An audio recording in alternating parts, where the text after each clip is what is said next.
6 avril, ici, à Saint-Denis. Vous venez de toute la France, de tous ces territoires. Vous venez d'outre-mer, vous venez même de l'étranger. Je salue les Français établis hors de France qui sont aussi parmi nous. Vous venez de toute la France et vous êtes très nombreux aujourd'hui. Quelle émotion de prendre la parole après Ljubljana. J'étais, il y a quelques semaines, pour la seconde fois, à tes côtés, à Kiev, à Zaporizhzhia, à Odessa. J'ai pu y mesurer ta force, ton courage. Tu te bats non seulement pour la liberté, pour la souveraineté, pour la vie du peuple ukrainien, mais aussi pour nous, Européens, pour nos valeurs, pour nos intérêts, pour notre sécurité. Et quelle émotion!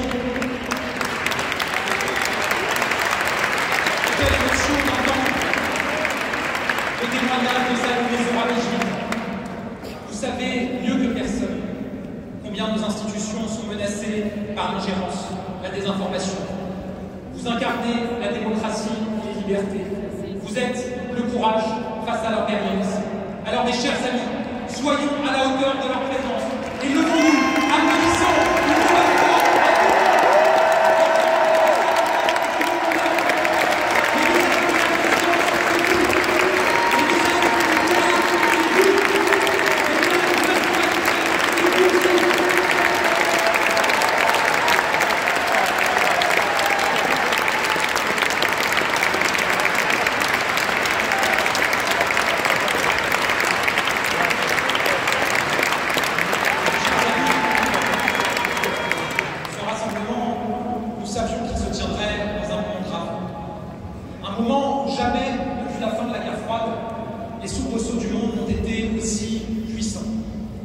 Un moment où une internationale réactionnaire avance, avec plus de force et plus de détermination que jamais.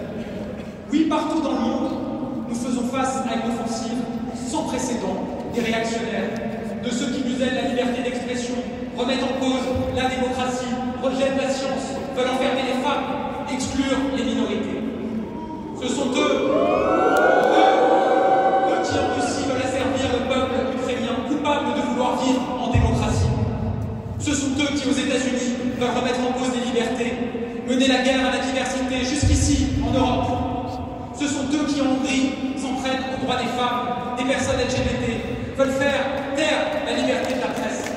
Ce sont eux qui, en Algérie, entraînent des compatriotes, modèles sensables, coupables.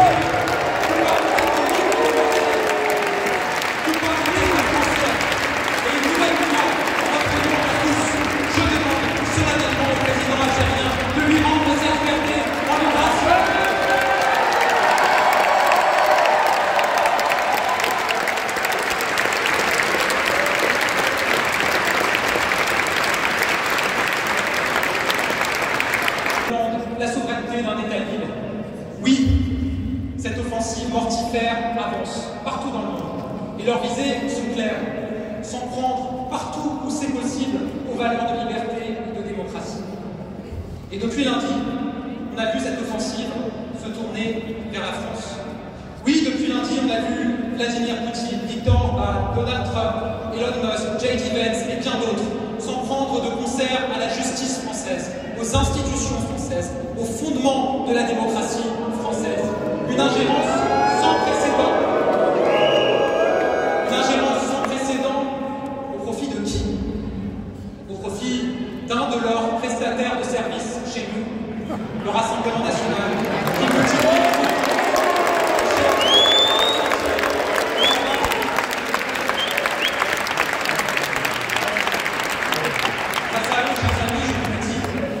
ne cédons pas un centimètre de nos valeurs. Ne détournons pas le regard des véritables enjeux. En clair, ne tombons pas dans leur piège. Le piège, ce serait d'abord la politisation d'une décision de justice. Il ne nous appartient pas de dire si le jugement rendu est bon ou mauvais. Il nous appartient de nous en tenir toujours aux faits. Or, les faits sont clairs. Marine Le Pen et le Rassemblement national ont été reconnus coupables après 10 ans d'enquête de procédure d'avoir détourné des milliers de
Français et leurs responsables politiques.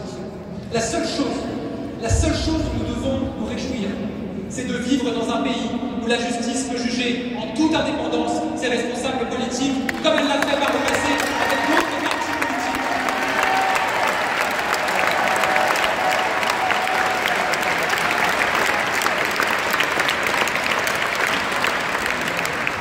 Et je le réaffirme ici haut et fort, nous nous battrons toujours pour qu'elle puisse continuer à le faire. Certains font parfois mine de s'interroger, de demander ou de se demander ce qui nous distingue d'autres partis, notamment PLR. Ils en ont eu un exemple cette semaine. Nous, on ne jette pas le discrédit sur la justice en remettant en cause ses décisions ou en affirmant qu'il y aurait des juges doux, surtout dans un moment réel. Parce que nous, défendons l'état de droit, tout notre état de droit, notre état de droit.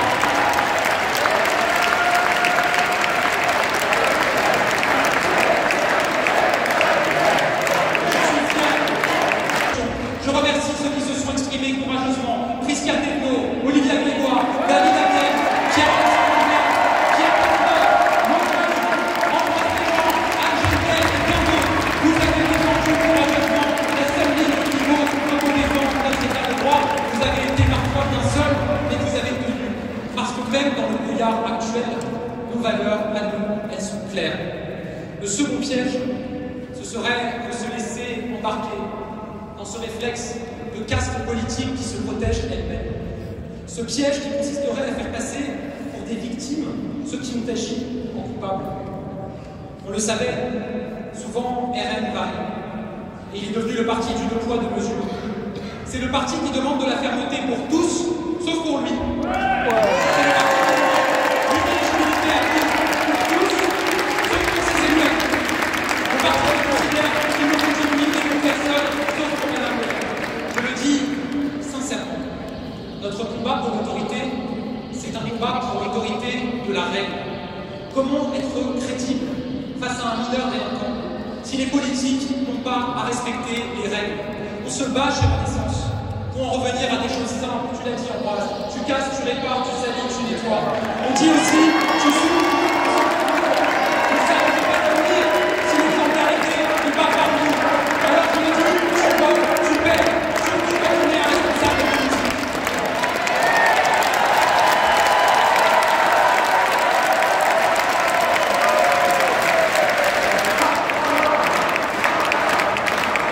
Alors non, je le dis ici, nous ne voterons pas la proposition de loi de M. Ciotti pour alléger les sanctions visant les dirigeants politiques.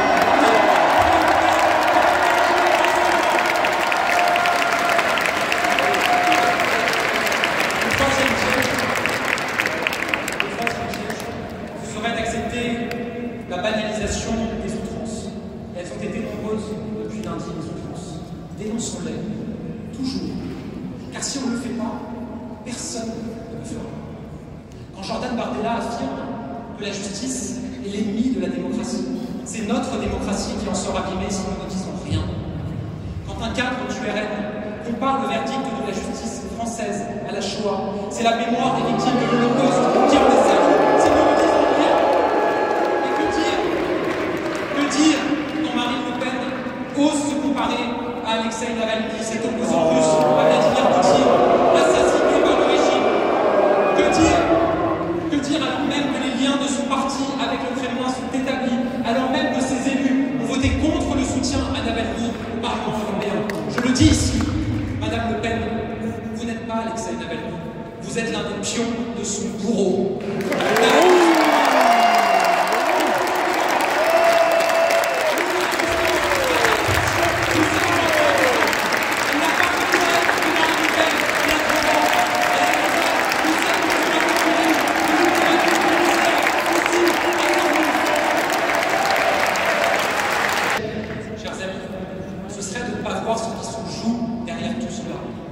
Ce qui se joue, c'est l'intimidation de nos institutions par le Rassemblement national qui imite ce qu'on voit outre-Atlantique. C'est ça qui se joue. Et certains pensaient que ça n'arriverait jamais chez nous. Et pour nous, ça n'est pas une surprise. Nous nous souvenons qu'au moment de l'élection de Donald Trump, les premiers à s'en réjouir, c'était le Rassemblement national et Marine Le Pen. Nous nous souvenons de Steve Bannon, le mauvais génie de Donald Trump, fut fut l'invité d'honneur du Rassemblement national en 2018 à Lille. Nous nous souvenons que Jordan Bardella s'est précipité au rassemblement des amis politiques de Donald Trump il y a quelques semaines aux États-Unis, comme pour rappeler que l'allégeance était toujours là, mais que les Français ne s'y trompent pas. Avec le RN au pouvoir, vous n'auriez pas la moindre crédibilité pour négocier avec eux, pour négocier avec Trump. D'ailleurs, le Rassemblement national est en réalité méprisé par la nouvelle administration américaine. Souvenez-vous, il y a quelques années, Marine Le Pen s'était précipitée à New York pour essayer de rencontrer Donald Trump. Il l'a fait attendre pendant toute une journée sur le tabouret d'un Starbucks sans jamais qu'elle puisse avoir son selfie. Souvenez-vous, il y a quelques semaines, Steve Bannon, à qui le RN avait déroulé le tapis rouge en France, a qualifié Jordan Bardella de fillette devant les médias du monde entier. La réalité, elle est là. Le RN, ce n'est pas l'allié de Donald Trump, c'est la copie du Trumpisme. Oui, voilà. Voilà pourquoi Marine Le Pen a annoncé encore cette semaine la guerre commerciale lancée par Trump, une guerre qui va pénaliser les travailleurs, pénaliser les agriculteurs. Alors oui, après avoir accepté d'être un pion du poutinisme, le RN se vit maintenant comme un prestataire de service du Trumpisme en France. Alors nous, les amis, nous n'avons pas nous laisser impressionner. Cette extrême droite, comme l'extrême gauche de LFI, nous la combattons. Nous la combattons.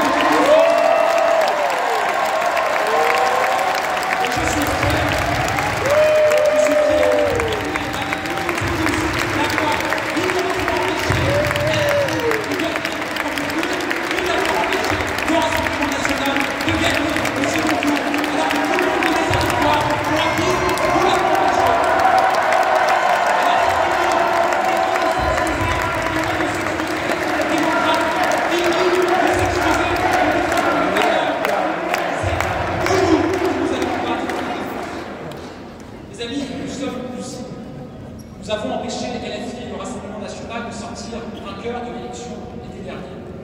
Et nous n'avons pas pour autant gagné la majorité. Nous sommes battus contre les extrêmes. C'est essentiel, mais ça ne fait pas un projet politique.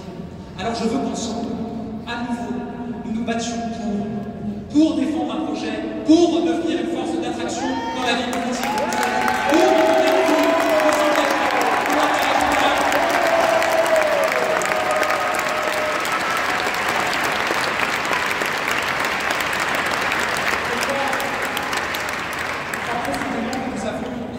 pour le faire. D'abord parce que nous avons la juste lecture du moment que traverse le monde. C'est vrai au niveau européen, mais ça ne date pas d'aujourd'hui. Souvenez-vous, il y a 9 ans jour pour jour, nous étions bien seuls autour du président de la République à alerter sur le fait que notre continent s'était désarmé. Désarmé militairement, désarmé politiquement, désarmé industriellement. À faire le constat que l'Europe avait souhaité sa puissance militaire à l'Amérique, puissance industrielle à l'Asie. Nous étions bien seuls à affirmer que cette naïveté pouvait tout emporter et que l'Europe devait se réarmer. Nous étions seuls et nous étions des pionniers. Et nous avons convaincu par 2 fois une majorité de Français de nous faire confiance. Oui, nous étions pionniers lorsqu'il y a 9 ans, jour pour jour, avec Emmanuel Macron, nous avons osé quitter nos familles politiques pour faire ce choix de l'intérêt général. Aujourd'hui, nous sommes là, nous êtes là, toujours là, toujours contents, toujours fiers. Nous savons ce que nous devons au président de la République et je veux lui rendre hommage. A su prendre une initiative comme la nôtre, tu le rappelais, cher Valérie, en réunissant 60 leaders européens ici, à Paris, pour jeter les bases d'une alliance de démocratie libérale. Quel autre parti a su imposer dans le débat public la question de la saisie des avoirs russes ou la présence de députés ukrainiens au Parlement européen dès 2026? Quel autre parti a su organiser 80 réunions publiques partout en France sur une semaine pour défendre l'Ukraine et parler des questions internationales avec nos citoyens? C'est nous. Cette crédibilité, nous la mettons et nous la mettrons au service du pays. Car nous sommes un peuple national. Nous le voyons. Un nouvel ordre mondial est en train de naître, fondé sur la loi de la jungle. Alors le renforcement de notre défense en Europe revient à l'urgence. Tout le monde dit qu'il faut se réarmer, mais personne personne ne dit jamais vraiment comment. Alors ensemble, proposons quelque chose de nouveau et de concret. La création d'une zone eurodéfense, sur le modèle de la zone euro. Une zone eurodéfense pour mener à bien des projets industriels communs, notamment dans le secteur du drone, pour intervenir en commun, pour décupler la puissance de nos services de renseignement. Comme la zone euro, cette zone eurodéfense n'intégrerait pas tous les pays de l'Union, mais elle pourrait associer des pays non membres de l'Union. Je pense évidemment au Royaume-Uni. Leur place est avec nous, à nos côtés, au Royaume-Uni.